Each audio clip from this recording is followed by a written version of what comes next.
The Khmer Rouge was a communist force under the rule of Pol Pot that came into power in 1975. The goal of this armed faction was to develop and protect an agrarian society whose survival did not depend nor was affected by the Western world.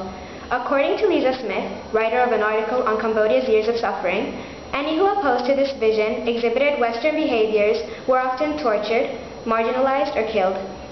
For example, those who wore glasses, were educated, had mental or physical disabilities, were a part of the previous government, or were religious leaders, suffered at the hands of the Khmer Rouge. This 4-year period of time brought the death of 2 million people in Cambodia. This constituted approximately 1/3 of the Cambodian population. The largest torture and prisoner executioner, Tol Seng, held about 12,500 prisoners, of which 7 survived. 3 of the 7 political leaders of this force are alive and have been arrested. To achieve their isolated communist agenda, the Khmer Rouge used forced labor, starvation, tactics, and political assassinations.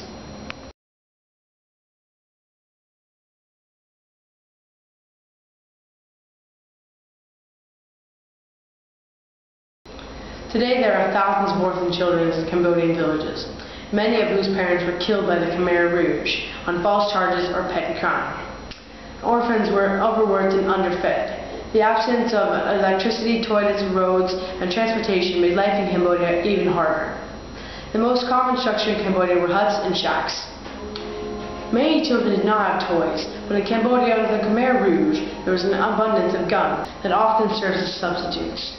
They were also taught to set and detonate mines. Children were raised in a culture of violence. The Khmer Rouge saw death as a means to an end. In the villages under the control of the Khmer Rouge, many people were murdered in public for simple acts. People were killed if they exhibited weakness or claimed to be sick. And many were murdered in public petty crime. During public executions, the audience was to clap and cheer and was prohibited to cry, as it was considered a crime of weakness. The great amount of timber lodging used to finance war efforts caused the deforestation of 35% of the Cambodian forest. This resulted in floods that caused food shortages and ruined crop fields. Another severe effect of the brutal rain resulted from still armed landmines. There are over 500,000 tons of explosives and over 35,000 victims in Cambodia. The effect of the mines on people is severe because it serves as a hazard to the population, creating difficult conditions and health problems in the society. These leftover mines are still causing numerous deaths and deformations.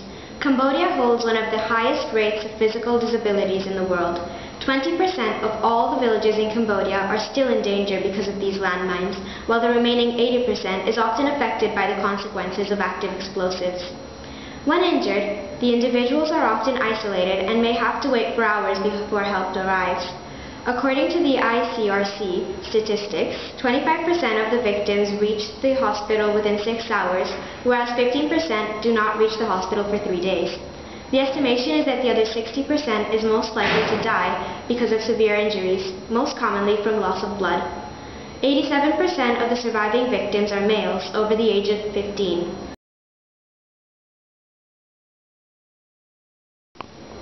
It is estimated that over 40,000 Cambodians have undergone amputations as a result of landmines since 1979. This means that about 40 individuals have suffered amputations every week for 20 years.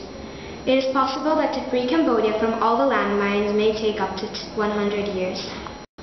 Many organizations such as the Cambodian Landmine Museum Relief Fund, United Nations Mine Action Service, World Rehabilitation Fund, Roots of Peace, International Campaign to Ban Landmines, Landmine Action, and Danish Demining Group.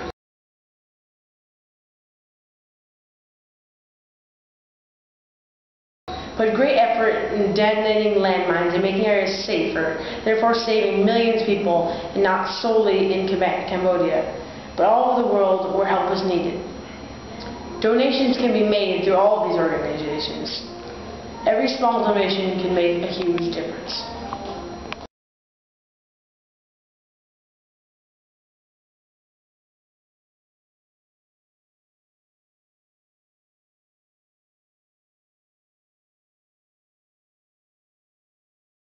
What was the little red light? Red light! Did you see it? Did you see it? Many organizations such as the Cambodian Landmine Relief Museum Fund. Many organizations such as the Cambodian Landmine Museum Relief Fund.